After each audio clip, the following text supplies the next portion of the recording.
Hi, I'm Chill, author, illustrator, and editor, and thank you for coming for another Tea Talk.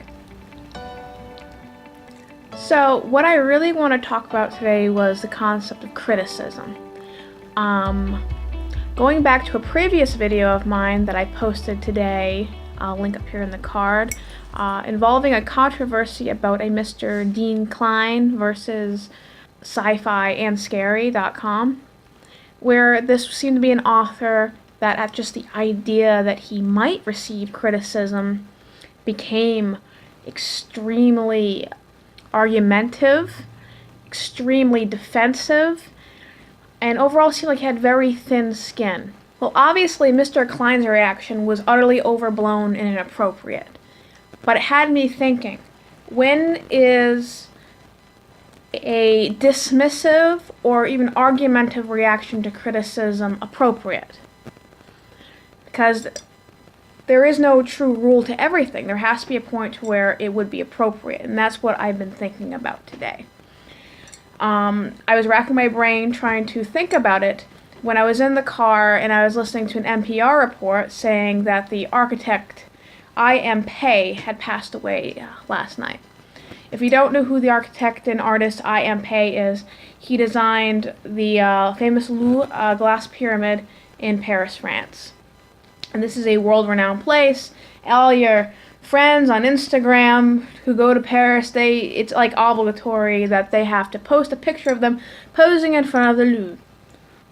I'm not very French, so I don't know if I actually pronounced the word Louvre appropriately. La Louvre, Louvre, Louvre. No. The place where all the pretty art is, or was at the center of the Da Vinci Code, and you gotta go rob the Mona Lisa or something. That place.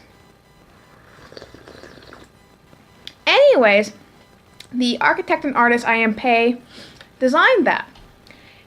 He died last night at the age of 102, and why this specific interview struck me was they had a snippet of him discussing his piece of the glass pyramid in Paris.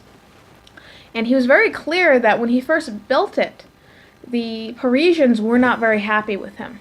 He said he couldn't go anywhere in Paris without there being a Frenchman spitting on him, telling him how un-Parisian, what an eyesore his glass pyramid was. And I find that very interesting because this day and age, like I said, you can't go on Instagram without one of your girlfriends who's visiting Paris showing a picture of her posing in front of the thing. It is world regarded. It is world renowned. It is considered an objectively beautiful piece of art. It is considered a world wonder in architecture. Yet at the time when he built it, he had people spitting on him. There was a lot of racist undertones with that, with him being an East Asian man in Paris at the time. But this piece of architecture, this architectural art, was considered distinctly un-Parisian and unwelcome at the time it was created. So that kind of got me thinking. There are instances in your artistic life where your criticism you may receive might not be all entirely objective. You know? So when you do receive criticism, some perspective might be needed. Is it valid criticism based upon someone's analysis of what you've done with constructive input? Or how much of that criticism is the person reading in themselves into? Is what they're saying about your art about the art, objectively, or is it really their issue? Are they projecting? Because in the instance of I.M. Pei, the people of Paris were projecting their own xenophobia, their own unwillingness to change, their own contemporary Parisian values onto a piece of modern architectural art. It had nothing to do with whether or not Mr. Pei's glass pyramid was objectively beautiful or not. It was just simply objectively not Parisian in the minds of the Parisians when the Louvre was built. that had me thinking. Where can I divide a line and separate criticism up between this is something really true, useful, and constructive that I should use, I should take to heart, and is this person telling me more about themselves right now than they are really telling me anything about my art, about my writing, about my illustrating, about anything that you're doing. And that opens up another discussion.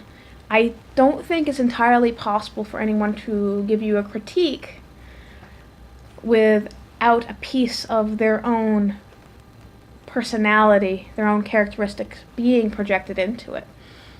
Every review, no matter how well-meaning and how constructive it is, whether or not you should be listening to it, whether or not you should be taking it to heart to improve yourself, does have a slice of that person's own bias cut into it.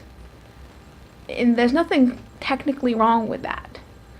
But in the case of I Am Pei, where the criticism had nothing to do with whether or not his art was objectively beautiful, maybe we need to look out for that a little bit in our own art to help us keep perspective, our own writing to help us keep perspective, and not get caught in the trap of someone says something really bad about what I did and I have to fix it now, and maybe just sit with it for a while, digest criticism, let it process, let it do its own thing.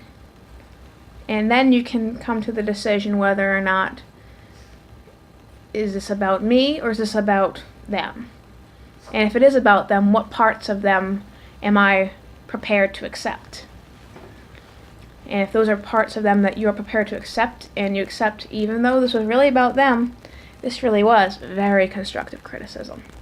And thank you guys again. Again, I am MM Schill. I am a writer, illustrator, and editor. Come join me every Friday. We'll have some tea. This is green tea in a cute little dragonfly cup my mother sent me. Come join me next Friday. We'll talk about something random and hopefully constructive to the artistic and writing process. So, thanks!